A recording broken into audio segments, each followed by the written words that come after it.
ಕಾರ್ಯಕ್ಷಮತೆ ಮತ್ತು ಬದ್ಧತೆಯಿಂದ ಯಶಸ್ಸು ಸಾಧ್ಯ ಎಂದು ಯಲ್ಲಾಪುರದಲ್ಲಿ ರಾಜ್ಯ ಪ್ರಾಥಮಿಕ ಮತ್ತು ಪ್ರೌಢ ಶಿಕ್ಷಣ ನಿರ್ದೇಶಕ ಎಂಎಸ್ ಪ್ರಸನ್ನಕುಮಾರ್ ಹೇಳಿದರು.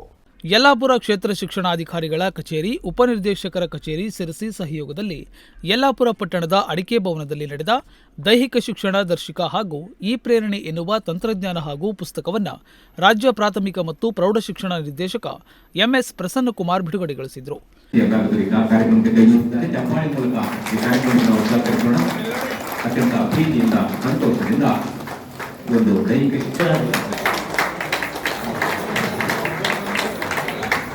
ಶಿಕ್ಷಕ ಬಾಂಧವರು ಇದರ ಪ್ರಯೋಜನವನ್ನ ಪಡೆದುಕೊಳ್ಳಬೇಕು. ಈ ಒಂದು ಬ್ಲಾಗ್ನ ತಯಾರಿಕೆಯಲ್ಲಿ ಮುಂಚೂಣಿಯಲ್ಲಿದ್ದಂತೆ ಬಳಿಕ ಮಾತನಾಡಿದ ಎಂಎಸ್ ಪ್ರಸನ್ನಕುಮಾರ್, ಕಾರ್ಯಕ್ಷಮತೆ ಮತ್ತು ಬದ್ಧತೆಯಿಂದ ಯಶಸ್ಸು ಸಾಧ್ಯ.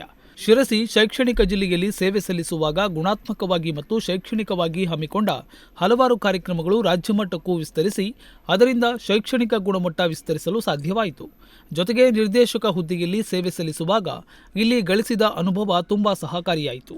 ಪ್ರಾಯೋಗಿಕವಾಗಿ ಕೈಗೊಂಡ ಎಲ್ಲ ಕಾರ್ಯಕ್ರಮಗಳು ಸಂತೃಪ್ತಿಯನ್ನ ತಂದಿದೆ ಎಂದು ಹೇಳಿದರು.